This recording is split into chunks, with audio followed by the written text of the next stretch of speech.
Dur yok seni öldürürsen ancak onu öldürür. Gel seni görecek bir şey var. Ya böyle.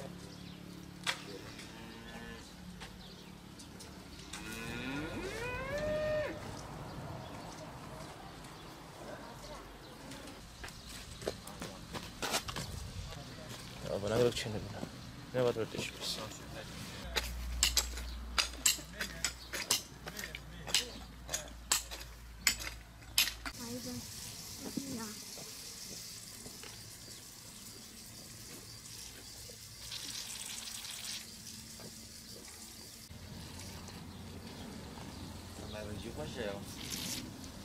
Şimdi biz Ramazan olduğundan dolayı sabahleyin 7'de geliyoruz.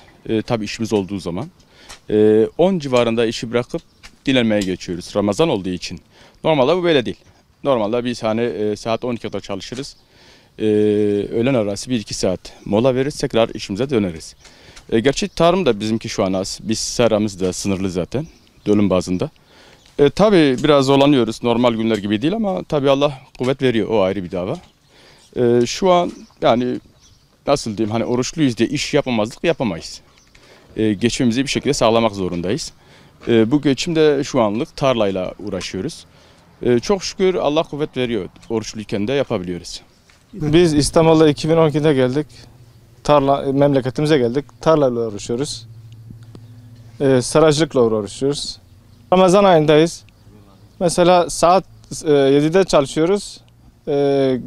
Gündüz öğlende bırakıyoruz.